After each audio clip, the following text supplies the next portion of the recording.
ଶ୍ରୀମଦ୍ଭାଗବତ ପଞ୍ଚମ ସ୍କନ୍ଧ ବିଂଶୋଧ୍ୟାୟ ଶ୍ରୀଶୁକବାଚ ଏଥୁଅନ୍ତରେ ଭୋରାଜନ ପ୍ଲକ୍ଷ ଦୀପ ଯେ ବିଦ୍ୟମାନ ଲବଣ ସମୁଦ୍ର ପ୍ରମାଣ କହିବି ସାବଧାନେ ଶୁଣ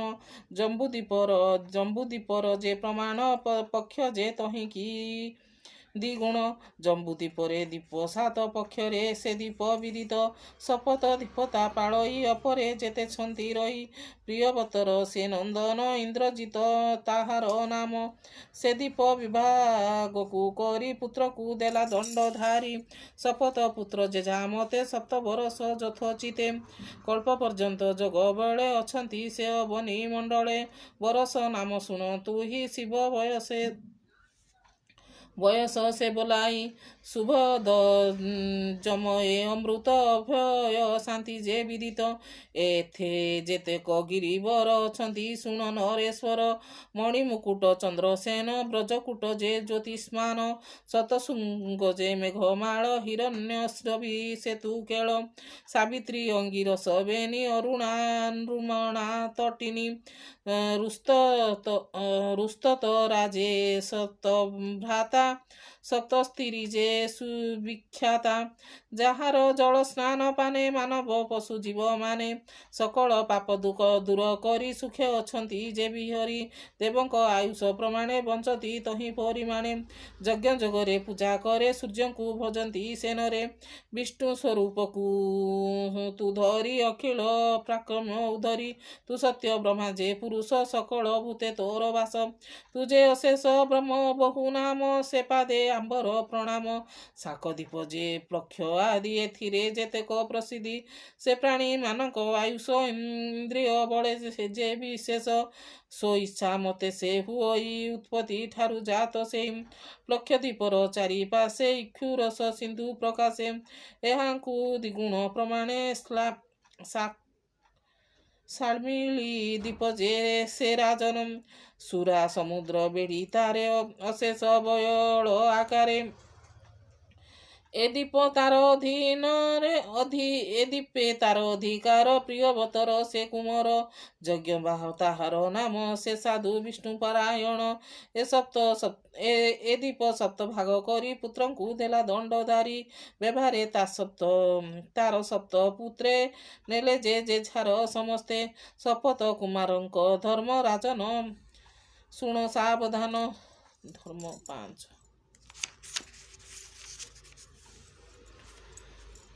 ପାରିଭଦ୍ର ଯେ ଅଭିଜ୍ଞତ ସୌମନସ୍ୟ ନାମେ ସୁତ ରମଣକ ଯେ ସୁରୋଚନ ଦେବ ହର୍ବ୍ୟ ଯେ ଆପାୟନ ସେ ସପ୍ତ ସ୍ଥାନ ନଦୀ ଗିରି ଯେତେ ଅଛନ୍ତି ଦଣ୍ଡଧାରୀ ସପ୍ତ ଶୃଙ୍ଗ ଯେ ପୁଷ୍ପ ବର୍ଷ ଦିବ୍ୟ ମୁକୁନ୍ଦ ଯେ ସରସ ସହସ୍ର ଶ୍ରୁତି ସହିତରେ ବାମଦେବ ଯେ ସପ୍ତ ସହିତର ବାମଦେବ ଯେ ସପ୍ତଗିର ସିନା ବାଳି ଯେ ସରସ୍ୱତୀ ନନ୍ଦା ନାମେ ଯେ ଅନୁମତି ରଜନୀ ରାଜାକୁ ଦୁଇ ସେ ନଦୀ କ ସପ୍ତ ନାମ ଏ ଯେ ବରଷ ପ୍ରାଣୀ ମାନେ ତପ ଆରାଧନା ବିଧାନେ ସେ ରାଜା ଭଗବାନ ସୋମ ତାହାଙ୍କୁ କରନ୍ତି ବନ୍ଦନ ଭୋନାଥ ତୋର ସୁଧାରସ ପିତୃଦେବତାଙ୍କ ସନ୍ତୋଷ ସପ୍ତ ସମୁଦ୍ର ମଧ୍ୟ ଦେଶେ କୁଶ ନାମ ଦୀପ ପ୍ରକାଶେ କ୍ରମେ ଯେ ସିନ୍ଧୁ ଦୀପମାନ ପୂର୍ବରୁ ଅପର ଦ୍ୱିଗୁଣ ପ୍ରିୟବତର ସେ ନନ୍ଦର ହିରଣ୍ୟରେ ଯାର ନାମ କୁଶ ଦୀପରେ ସେ ରାଜନ ତାହାର ଶପଥ ନନ୍ଦନ ଏ ସପ୍ତ ମାନଦଣ୍ଡଧାରୀ ପୁତ୍ରଙ୍କୁ ଦେଲେ ଭାଗ କରି ଶପଥ ବରଷକୁ ଦେଲା ଯେ ଯାର ମତେ ବିଭାଗିଲା ବସୁଦାନ ଯେ ସତ୍ରବ୍ରତ ଦୃଢ଼ ରୁଚି ଯେ ନାଭିଗୁପ୍ତ ବସୁ ଯେ ବିପ୍ର ନାମ ଆଉ ଦେବତା ନାମରେ ପୁତ୍ର ଏହୁ ନଦୀ ପର୍ବତ ସୀମା ଗିରି ବ୍ୟବହାରେ ଦେଲେ ଦଣ୍ଡଧାରୀ ଗିରିର ନାମ ମହିପାଳ ବଭ୍ରୁ ଚତୁର୍ଶୃଙ୍ଗ କପିଳ ଚିତ୍ରକୂଟ ଯେ ଊର୍ଦ୍ଧ୍ୱ ରାମ ଦେବାନିକି ପରେ ଦ୍ରିବିଣ ରସକୁଲ୍ୟା ଯେ ମିତ୍ରବିନ୍ଦା ମଧୁକୁଲ୍ୟା ଯେ ଶତବିନ୍ଦା ଦେବଗର୍ଭା ଯେ ଘୃତଚ୍ୟୁତା ମନ୍ତ୍ରମାଳା ଯେ ଗିରିହୁତା ଏ ସପ୍ତ ନଦୀ ଜଳପାନେ ସୁଖେ ବଞ୍ଚନ୍ତି ତହିଁ ଜନେ ଜାତ ଦେବ ରୂପକୁ ଧରି ଅଛନ୍ତି ଏକ ମନ କରି ପରମ ବ୍ରହ୍ମର ମୂରତି ତାତ ରୂପ ଯୋଗୀ ଜନେ ଚିନ୍ତି ସଂସାରେ ଯେତେ ସାଧୁ ଜନ ଯଜ୍ଞ କରନ୍ତି ତ ନନ୍ଦନ ହେମନ୍ତ ସ୍ତୁତି ନାନା ମତେ ଅଗ୍ନି ପୂଜନ୍ତି ଯଥୋଚିତେ କ୍ଷୀର ସିନ୍ଧୁ ମଧ୍ୟ ଭାଗରେ ଦୀପ ଯେ କ୍ରୋଞ୍ଚ ନାମ ଧରେ କ୍ରୋଞ୍ଚ ନାମରେ ଗିରିବର ତା ନାମ ଏ ଦୀପର ପ୍ରିୟବ୍ରତର ପୁତ୍ର ହୋଇ ଘୃତପୃଷ୍ଠ ନାମ ବହଇ ସେ ଧୂପ ରାଜୁତି ତାହାର ଶପଥ ତାହାର କୁମର ସପ୍ତବର ସେ ବାଣ୍ଟି ଦେଇ ନିଶ୍ଚଳେ ପ୍ରଭୁଙ୍କୁ ଭଜଇ ଭ୍ରାଜିଷ୍ଠ ମେଘ ପୃଷ୍ଠା ଆତ୍ମା ମଧୁରୁହ ପୁଣି ସୁଧାମା ଲୋହିତାନ ଯେ ବନସ୍ପତି ବରସ ନାମକୁ ବହନ୍ତି ଶୁକ୍ଳବର୍ଦ୍ଧମାନ ଭଜନ ଉପବହନ ଯେ ନନ୍ଦନ ସର୍ବତ୍ର ଭଦ୍ର ନନ୍ଦ ଆଦି ପର୍ବତ ନାମେ ଯେ ପ୍ରସିଦ୍ଧି ଅଭୟା ଶୁକ୍ଲା ତୀର୍ଥବତୀ ଅମୃତ ତୋଘା ଯେ ରୂପବତୀ ଆର୍ଯ୍ୟକା ଯେ ପବିତ୍ର ବେତି ସପ୍ତନଦୀ ଯେ ନାମ ଖ୍ୟାତି ଯାହାର ଜଳପାନ କରି ଦେବ ଦେହକୁ ପ୍ରାଣ ଧରି ଜନ ଏ ଯେଉଁ ରୂପ ରାଶି ତାହାଙ୍କୁ ଭଜନ୍ତି ବିଶ୍ୱାସୀ ଭୟ ଗୋମୟ ତୁ ଈଶ୍ୱର ଭୁବନ ପବିତ୍ର ତୁ କର ଏତର ପାଦରେ ବନ୍ଦନ ଆମ୍ଭେ ଯେ କରୁ ଦୃଷ୍ଟିହୀନ ଏ ଅନନ୍ତରେ ତ ପରୀକ୍ଷିତ ଶାକ ଦୀପ ନାମେ ବିଦିତ ଦଧି ସମୁଦ୍ର ବେଢ଼ି ତାରେ ଅଛନ୍ତି ସେ ଏ ସିନ୍ଧୁ ମଧ୍ୟରେ ତହିଁ ଯେ ଶୋକ ତରୁବର ସୁଗନ୍ଧ ବାସର ପ୍ରସର ପ୍ରିୟବ୍ରତର ସେ କୁମର ମେଧା ତିଥି ନାମ ତାହାର ରାଜୁତପଣ କରି ତହିଁ ସେ ସାତ ଦୀପ ଯେ ପାଳଇ ଦୀପକୁ ଶତଭାଗ କରି ପୁତ୍ରକୁ ଦେଲା ଦଣ୍ଡଧାରୀ ତାହାଙ୍କ ପୁତ୍ରଙ୍କର ନାମ ରାଜନ ଶୁଣ ସାବଧାନ ମୁଧାନିକ ଯେ ମନୋଜବ ଚିତ୍ରରେଫ ଯେ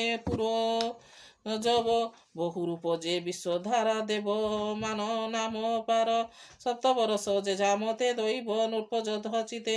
ପ୍ରଭୁର ପାତେ ଚିତ ଦେଲା ତପ ବଳରେ ସେ ରହିଲା ଏହାଙ୍କ ପର୍ବତର ନାମ ରାଜନ ଶୁଣ ସାବଧାନ ମହାଦେଶ ସତ କେଶର ଶତସ୍ରୋତା ବେଦ ପାଳ ବଳଭଦ୍ର ଆଉ ଈଶାନ ଓରୁ ଶୃଙ୍ଗ ଯେ ତାର ନାମ ପଞ୍ଚଦୀପ ସହସ୍ର ଶ୍ରୁତି ଅପରାଜିତ ନିଜ ଧୃତି ଉଦୟ ସୃଷ୍ଟି ଯେ ଆରାଦ୍ର ଶପଥ ଦୀପ ଯେ ଅନଘା ଶତବର ସେ ପୁରୁଷ ଋତୁ ବ୍ରତ ଆଦି ବିଶେଷ ଯେବା ପୁରୁଷ ଭଗବାନ ତାହାକୁ କରନ୍ତି ସେବନ ପରମ ଯୋଗ ସମାଧିରେ ସ୍ତୁତି କରନ୍ତି ସେ ଶ୍ରୁତିରେ ଓ ଦେବ ପରମ ଆକାର ତୋତେ ମୋର ନମସ୍କାର ପ୍ରାଣୀର ଅନ୍ତର ବାହାରେ ତୁ ନାଥ ଥାଉ ନିରନ୍ତରେ ଦଧି ସିନ୍ଧୁ ପରେ ରାଜନ ପୁଷ୍କର ଦୀପ ଯେ ଦ୍ୱିଗୁଣ ସ୍ୱାଦ ଜଳ ସିନ୍ଧୁ ତାହାରେ ବେଢ଼ିଛି ବଳୟ ଆକାରେ କମଳାସନ ବ୍ରହ୍ମ ପ୍ରଭୁଙ୍କର ତହିଁ ଆସନ ବ୍ରହ୍ମବର ଜୀବନ କନକ ଶୋଭିତ ଆୟୁଷ ଶତପୁର ରତ ଏହାର ନାମ ବିଦ୍ୟ ବର ଲୋକେ ପ୍ରସିଦ୍ଧ ଯେ ସେ ପୁଷ୍କର ଏ ଦ୍ୱୀପ ମଧ୍ୟ ନୃପବର ପ୍ରଭୃତ ମନ ସେ ଉତ୍ତର ବିସ୍ତାର ଏଉତ ଯୋଜନ ଚାରି ଦିଗରେ ଭୋରାଜନ ମେରୁ ଭ୍ରମନ୍ତେ ମେରୁ ବୀର ଦ୍ୱିତୀୟ ଚକ୍ରଧର ଧାତୁକ ରମଣ ଏ ଦୁଇ ପ୍ରିୟବ୍ରତର ପୁତ୍ର ସେଇ ଏ ଦ୍ୱୀପେ ତାଙ୍କ ଅଧିକାର ଶୁଣ ପରୀକ୍ଷ ନୃପବର ସେ ସ୍ଥୂଳ ଲୋକଙ୍କ ସହିତେ ସର୍ବେ ତରନ୍ତି ଯଥୋଚିତେ ସେ ବ୍ରହ୍ମରୂପୀ ଭଗବାନ ତାହାଙ୍କୁ କରନ୍ତି ଭଜନ ସେ ପ୍ରଭୁ କୁର୍ମ ରୂପ ହୋଇ ଅଖିଳ ସୃଷ୍ଟିକୁ ଭିଆଇ ସେ ବ୍ରହ୍ମରୂପୀ ଯେ ଠାକୁର ନମୟୀ ତାହାଙ୍କ ବୟର ଏହାଙ୍କ ପରେ ପରୀକ୍ଷିତ ଲୋକାଲୋକ ନାମେ ପର୍ବତ ଏହାର ମଧ୍ୟ ଯେଉଁ ସ୍ଥଳ କାଳିନୀ ଭୂମି ମହିପାଳ ବେନି ପର୍ବତ ମଧ୍ୟ ଦେଶ କାଳିନୀ ଭୂମି ଯେ ପ୍ରବେଶ ଏଣୁ ଯେ ଏହାର ଅନ୍ତରେ ଗତାଗତ ନାହିଁ ଯେ ପରେ एणु ए लोकालोक नाम ए सर्व ईश्वर अभियान ए जे भूगोल भोरा जन 500 कोटी विस्तन पृथु चतुर्थ भाग नाम ए लोक आलोक गिरी सम अखिल जगतर गुरु जे आत्मा जोनि महामेरु अखिल लोकंकर मते ह्यार ऊर्ध्व यथोचिते ध्रुव गति जे ଯେଉଁଠାରେ अर्पिले कर्कश व्यवहारे अपराजिता जेबा नाम पुष्कर चूड़ जे बामन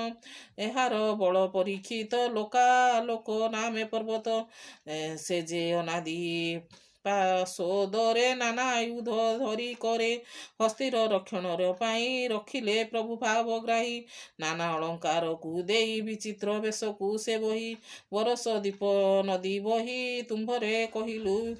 नदी गिरी तुम्भरे कहिलु विस्तारी लोकालोक गिरी अंतरे ईश्वर सृष्टि आगोचरे अखंड मध्यर गति भुव स्वर्ग मध्यरे स्थिति सूर्यास्त मध्य 50 कोटी जे प्रसिद्ध आत्मा चक्षु स्वरूपे से ही जे से सूर्य अखिल गोसाई विश्व स्वरूप से समत कहि विप्र जगन्नाथ इति श्रीमद्भागवते महापुराणे परमांस संहिताये 82 पंचम स्कंदे सप्तदीप कथने नाम 20 अध्याय।